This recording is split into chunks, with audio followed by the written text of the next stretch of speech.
Hi guys, welcome back to my YouTube channel Vasudhavaran Kannada vlogs. ಎಲ್ಲರೂ ಹೇಗಿದ್ದೀರಾ? ಎಲ್ಲರೂ ಚೆನ್ನಾಗಿದ್ದೀರಾ ಅಂತ ಭಾವಿಸ್ತಾ ಇದ್ದೀನಿ. ನಾನು ಚೆನ್ನಾಗಿದ್ದೀನಿ. ಸೊ ಇವತ್ತು ತುಂಬ ದಿನ ಆದಮೇಲೆ ವ್ಲಾಗ್ ಮಾಡೋಣ ಅಂತ ಮಾಡ್ತಾಯಿದ್ದೀನಿ. ಏನು ಸ್ಪೆಷಲ್ ಅಂತ ಅಂದರೆ, ಸೊ ಇವತ್ತು ನಾನು ಒಂದು ಗಾಡಿ ತೊಗೋಬೇಕು ಹೊಸದು ಅಂತ ಅಂದ್ಕೊಂಡಿದ್ದೀನಿ. ಸೊ ಈಗ ರೆಡಿಯಾಗಿದ್ದೀವಿ, ನೋಡ್ಬೋದು. ಇದು ನಂದು ಔಟ್ಫಿಟ್ಟು. ರೆಡಿಯಾಗಿ ಹೋಗೋಕ್ಕೆ ಹೊರಟಿದ್ದೀನಿ ಹೊಸ ಗಾಡಿ ಡೆಲಿವರಿ ಮಾಡಿಸ್ಕೊಳ್ಳೋದಕ್ಕೆ. ಸೊ ಟೈಮ್ ಆಗಿದೆ ಆಲ್ರೆಡಿ 1:30 ಆಗಿದೆ. ಸೊ ಈಗ ಬೇಗ ಹೋಗಬೇಕು. 3 o'clock ಒಳಗಡೆ ಡೆಲಿವರಿ ತೊಗೋಬೇಕು. ಸೊ ಫಸ್ಟ್ ಟೈಮ್ ತೊಗೊತಾ ಇದ್ದೀನಿ ಗಾಡಿನ. ಸ್ವಲ್ಪ ಭಯ ಆಗ್ತಾಯಿದೆ, ಯಾಕಂದರೆ ಸ್ವಲ್ಪ ಹೊಸ್ದಾಗಿ ಅಲ್ವಾ ಗಾಡಿ ಅಂದರೆ ಸ್ವಲ್ಪ ಹೆದರಿಕೆ ಆಗುತ್ತೆ. ಸೊ ಅದಕ್ಕೋಸ್ಕರ ಸೊ ಇಲ್ಲೆಲ್ಲ ಪ್ರೊಸೀಜರ್ಸ್ ಇದೆ. ಸೊ ಮುಗಿಸ್ಬೇಕು, ಟೈಮ್ ಆಗುತ್ತೆ. ಸೊ ಈಗ ನಾವು ಬಂದಿದ್ದೀವಿ ಶೋರೂಮ್ ಹತ್ರ. ದಾವಣಗೆರೆಯಲ್ಲಿರೋಂಥ ವಾಣಿ ಹೊಂಡಾ ಶೋರೂಮ್ಗೆ ಬಂದಿರೋದು. ನಾನು ತೊಗೊತಾ ಇರೋದು ಆ್ಯಕ್ಟಿವ್ ಹೊಂಡಾ 110cc. ಸೊ ಆ ಗಾಡಿ ರೆಡಿ ಮಾಡ್ತಾಯಿದ್ದಾರೆ, ಎಲ್ಲ ಗೋಡನಿಂದ ತಂದು ವಾಶ್ ಮಾಡ್ತಾಯಿದ್ದಾರೆ. ಸೊ ವೆಯ್ಟ್ ಮಾಡ್ತಾಯಿದ್ದೀನಿ ನಾನು, ನಮ್ಮ ಅಪ್ಪಾಜಿ, ನಮ್ಮಮ್ಮ ಮತ್ತು ನಮ್ಮ ಮನೆಯವರು ಇಷ್ಟು ಜನ ವೆಯ್ಟ್ ಮಾಡ್ತಿದ್ವಿ. ಇತ್ತು ಸೇರಿಬಿಟ್ಟು ವೆಯ್ಟ್ ಮಾಡ್ತಾಯಿದ್ವಿ. ಸೊ ಗಾಡಿ ರೆಡಿ ಆಗ್ತಾಯಿದೆ, ಫಿಟ್ಟಿಂಗ್ಸ್ ಮಾಡ್ತಾಯಿದ್ದಾರೆ. ಆಗುತ್ತಷ್ಟು ಫಿಟ್ಟಿಂಗ್ಸ್ ಮಾಡಿಸ್ಕೊಳ್ಳೋಣ ಅಂತ ಅಂದ್ಕೊಂಡಿದ್ದೀನಿ. ಯಾಕಂದರೆ ಟೈಮ್ ಆಗಿದೆ ಆಲ್ರೆಡಿ 2:30 ಟೈಮು. ಸೊ 3 o'clock ಒಳಗಡೆ ಡೆಲಿವರಿ ತೊಗೋಬೇಕು. ಅದಕ್ಕೋಸ್ಕರ ಸ್ವಲ್ಪ ಲೇಟ್ ಆಯಿತು. RTGS ಮಾಡಿಸಿ ಎಲ್ಲ ಮಾಡೋ ಅಷ್ಟೊತ್ತಿಗೆ ಪ್ರೊಸೀಜರ್ಸ್ ಎಲ್ಲ ಇರುತ್ತಲ್ವ. ಸೊ ಎಲ್ಲ ಮಾಡಿಸೋ ಅಷ್ಟೊತ್ತಿಗೆ ಲೇಟ್ ಆಗಿಬಿಡ್ತು, ಇನ್ಸೂರೆನ್ಸು ಅವೆಲ್ಲ ಮಾಡಿಸೋದ್ರಲ್ಲಿ. ಸೊ ಲೇಟ್ ಆಗಿದ್ದಕ್ಕೆ ಈಗ ಎಷ್ಟಾಗುತ್ತೋ ಅಷ್ಟು ಮಾಡಿಸ್ಕೊಳ್ಳೋಣ ಅಂತ ಅಂದ್ಕೊಂಡಿದ್ದೀನಿ. ಬನ್ನಿ ತೋರಿಸ್ತೀನಿ. ಆಯ್ ಮಾಡು, ಹೆಂಗೆ ಆಯ್ ಮಾಡೋದು?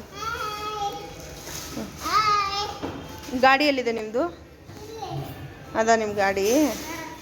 ವೈಸ್ ಫಿಟ್ಟಿಂಗ್ಸ್ ಎಲ್ಲ ಮಾಡ್ತಾ ಇದ್ದಾರೆ. ಸೊ ಅಲ್ಲಿ ಎಷ್ಟೊತ್ತು ವೆಯ್ಟ್ ಮಾಡೋದು ಅಂತ ಹೇಳಿಬಿಟ್ಟು ಕೆಳಗಡೆ ಹೋಗ್ತಾ ಇದ್ದೀವಿ. ಕೆಳಗಡೆ ಹೋಗಿ ಕೂರ್ತೀವಿ. ಅಲ್ಲಿ ಸ್ವಲ್ಪ ಈಗ ಫಿಟ್ಟಿಂಗ್ಸ್ ಮಾಡಿ ಗಾಡಿ ಎಲ್ಲ ವಾಶ್ ಮಾಡ್ಕೊಂಡು ತೊಳ್ಕೊಂಡು ತಗೊಂಬರ್ತಾರೆ. ಕೆಳಗಡೆ ಈಗ ಡೆಲಿವರಿ ಕೊಡ್ತಾರೆ. ಗಾಡಿ ಯಾವುದು ಏನು ಅಂತೆಲ್ಲ ನಾನು ನಿಮ್ಗೆ ಈಗ ತೋರಿಸ್ತೀನಿ ಒಂದೇ ಸರಿ ಕೆಳಗಡೆ. ಓಕೆನಾ? ಬನ್ನಿ ಹೋಗೋಣ. ಈಗ ಗಾಡಿ ಬಂದಿದೆ ಅಂತೆ ಕೆಳಗಡೆ. ಹೇಗಿದೆ, ಯಾವ ಥರ ಗಾಡಿ, ಯಾವ ಕಲರು ಎಲ್ಲ ತೋರಿಸ್ತೀನಿ ನಾನು ನಿಮಗೆ. ಗೈಸ್ ಬನ್ನಿ, ಈಗ ನನ್ನ ಗಾಡಿ ಬಂದಿದೆ ಕೆಳಗಡೆ. ಡೆಲಿವರಿ ಕೊಡೋಕೆ ತೊಗೊಂಡು ಬಂದಿದ್ದಾರೆ. ಯಾವ ಗಾಡಿ ಅಂತ ತೋರಿಸ್ತೀನಿ. ಅವರು ಕೀ ತೊಗೊಂಡು ಬರೋಕ್ಕೆ ಹೋಗಿದ್ದಾರೆ. ಅವ್ರು ಮಾಡ್ತೀನಿ ತಡಿ. ನಾನು ತಡಿ ಒಂದೇ ನಿಮಿಷ ಇನ್ನೂ ಸರಿ.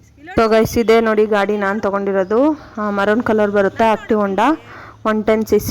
ಎಷ್ಟಾಯಿತು ಅಂತ ನಾನು ನಿಮ್ಗೆ ಹೇಳ್ತೀನಿ. ಫಸ್ಟು ನಾನು ನಮ್ಮ ಪೇರೆಂಟ್ಸಿಂದನೇ ಗಾಡಿ ತೊಗೋಬೇಕು ಅಂತಂದು, ಅಂದರೆ ಬೀಗ ಇಸ್ಕೋಬೇಕು ಅಂತಂದು ಅವ್ರ ಕೈಲೇ ಬೀಗ ಇಸ್ಕೊಂಡ್ವಿ. ಸೊ ಒಂದಷ್ಟು ಫೋಟೋಸ್ ಎಲ್ಲ ಇರುತ್ತಲ್ಲ, ಫೋಟೋಸ್ ಎಲ್ಲ ತೊಗೊಂಡ್ವಿ.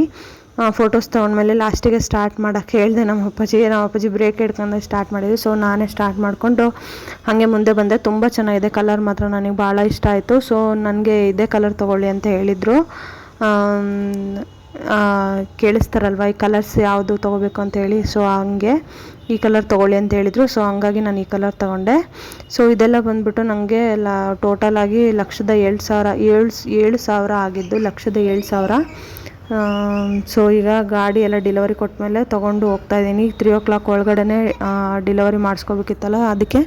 ಸೊ ಈಗ ಟೈಮ್ ಆಗಿತ್ತು, ಎಲ್ಲ ದೇವಸ್ಥಾನ ನೋಡ್ಕೊಂಬಂದ್ವಿ, ಎಲ್ಲೂ ಓಪನ್ ಇದ್ದಿಲ್ಲ. ಸೊ ಹಂಗಾಗಿ ನಾನೇ ಮನೇಲಿ ಇನ್ನೊಂದು 10 ನಿಮಿಷ ಇತ್ತು ಟೈಮ್, 5 ನಿಮಿಷ ಅಷ್ಟರಲ್ಲಿ ಪೂಜೆ ಮಾಡ್ಕೊಳ್ಳೋಣ ಅಂತೇಳಿ ಗಾಡಿಗೆ ನಾನೇ ಮನೇಲೇ ಪೂಜೆ ಮಾಡಿಬಿಟ್ಟು ಮತ್ತೆ ಸಂಜೆ ಹೋಗ್ಬಿಟ್ಟು ದೇವಸ್ಥಾನದಲ್ಲಿ ಪೂಜೆ ಮಾಡಿಸಿದೆ. ಸೊ ಗಾಡಿ ಹೇಗಿದೆ ಅಂತ ಕಮೆಂಟ್ ಸೆಕ್ಷನಲ್ಲಿ ಕಮೆಂಟ್ ಮಾಡಿ. ನಂಗೆ ಕಲರ್ ಮಾತ್ರ ತುಂಬ ಇಷ್ಟ ಆಯಿತು, ಲೈಕ್ ಆಯಿತು. ಸೊ ಇದು ಮತ್ತೆ ನಾವು ಗಾಡಿ ತೊಗೊಂಡೋಗಿ ಮತ್ತೆ ವಾಪಸ್ ಕೊಡಬೇಕು ಶೋರೂಮ್ಗೆ. ಯಾಕಂದರೆ ಇನ್ನೊಂದು ಸ್ವಲ್ಪ ಎಲ್ಲ ಫಿಟ್ಟಿಂಗ್ಸ್ ಮಾಡೋದಿದೆ. ಕಬ್ಬಣ ಎಲ್ಲ ಹಾಕ್ತಾರಲ್ಲ ಸೈಡಿಗೆ, ಅದನ್ನೆಲ್ಲ ಹಾಕ್ಸೋದಿದೆ. ಸೊ ಮತ್ತೆ ತೊಗೊಂಡೋಗ್ಬೇಕು ನಾವು ಶೋರೂಮ್ಗೆ. ಸೊ ಪೂಜೆ ಮಾಡಿಸ್ಕೊಂಡು ಹೋಗೋಣ ಅಂತೇಳಿ ಬಂದಿದ್ವಿ. ಅಷ್ಟರಲ್ಲಿ ಡೆಲಿವರಿ ಮಾಡಿಸ್ಕೋಬೇಕು ಅಂತ ಹೇಳಿ. ಸೊ ಹಾಗೆ ನಮ್ಮ ಸಮಾಧಾನಕ್ಕೆ ಪೂಜೆ ಮಾಡ್ಕೊತಾ ಇದ್ದೀನಿ ಗಾಡಿಗೆ ಮನೆ ಹತ್ರನೇ. ಮತ್ತು ಸಂಜೆ ಹೋಗಿ ಗಣೇಶನ ದೇವಸ್ಥಾನದಲ್ಲಿ ಪೂಜೆ ಮಾಡಿಸ್ಕೊಂಬರ್ತೀನಿ. ಸೊ ಅದನ್ನು ತೋರಿಸ್ತೀನಿ ನಿಮಗೆ, ಗಣೇಶನ ದೇವಸ್ಥಾನದಲ್ಲಿ ಪೂಜೆ ಮಾಡಿಸಿದ್ದು. ಸೊ ಈಗಿತ್ತು ಇವತ್ತಿಂದು ನಂದು ಈ ವ್ಲಾಗು. ನಿಮ್ಮ ಜೊತೆನೇ ಶೇರ್ ಮಾಡಬೇಕು ಅಂತ ಅನ್ನಿಸ್ತು. ಯಾಕಂದರೆ ಫಸ್ಟ್ ಟೈಮ್ ತೊಗೊತಾ ಇದ್ದೀನಿ ಗಾಡಿನ. ಏನೋ ಒಂದು ಸ್ವಲ್ಪ ಭಯನೂ ಇರುತ್ತೆ, ಒಂದು ಎಕ್ಸೈಟ್ಮೆಂಟು ಇರುತ್ತೆ.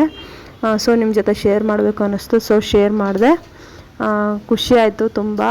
ಫಸ್ಟ್ ಟೈಮು ಇದು ಒಂದು ನನ್ನ ಲೈಫಲ್ಲಿ ಇದು ಒಂದು ಪಾರ್ಟ್ನರ್, ಅಂದರೆ ನನ್ನ ಲೈಫಲ್ಲಿ ಇದು ಒಂದು ಪಾರ್ಟ್. ನನಗೆ ಗಾಡಿ ಅಂದರೆ ಎಲ್ಲರಿಗೂ ಒಂದು ಸೆಂಟಿಮೆಂಟ್ ಇರುತ್ತಲ್ವ. ಸೊ ಅದು ಈಗ ನೋಡಿ ಮತ್ತೆ ಸಂಜೆ ಬಂದಿರೋದು.